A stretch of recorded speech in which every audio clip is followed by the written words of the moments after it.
election results. No, it's not just the midterms that are in play here, of course. There's already a narrative that is currently being formed by both sides that will affect what's going to happen in 2016, who the next president of the United States will be, and, of course, the concurrent congressional elections along with that.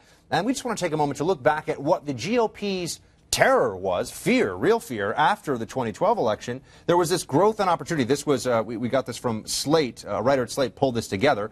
And this is called the Growth and Opportunity Project. This was when the GOP came out after the 2012 election, and they said, we have a big problem here. If Hispanic Americans hear that the GOP doesn't want them in the United States, they won't pay attention to our next sentence. In essence, Hispanic voters tell us our party's position on immigration has become a litmus test, measuring whether we are meeting them with a welcome mat or a closed door. Now, we don't have the benefit of seeing what happens in the midterms, but let's just assume for a second that the current trajectory continues. Here's what Marco Rubio says about immigration now, and he's the guy that, by the way, was talking about amnesty not too long ago. Listen.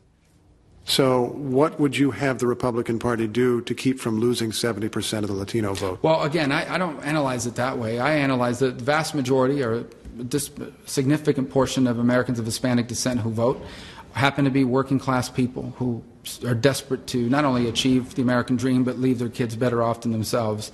And they are going to vote for the political movement and the candidates who they believe understand what they are facing and have real ideas to help them. Are we going to change from that in time for 2016, or has the GOP changed its tune for good? I think what you're seeing here, especially with the way, I'm going to do 2014 and 2016 in the same sentence here.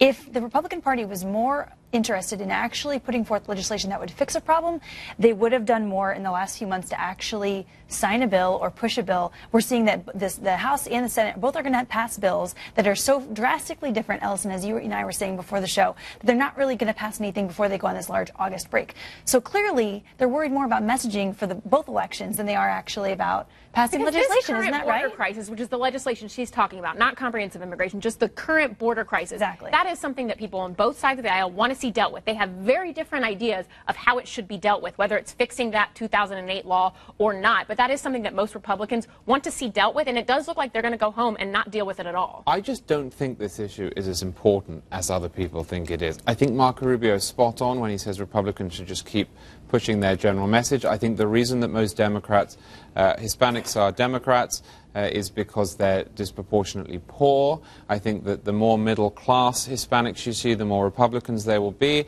And I think that when you look at polling, Hispanics show that they're interested in the economy, jobs, education, and healthcare, like most white people are. And the best way to win those Hispanics is the best way to win white people, which is to speak to those issues. Well, the poll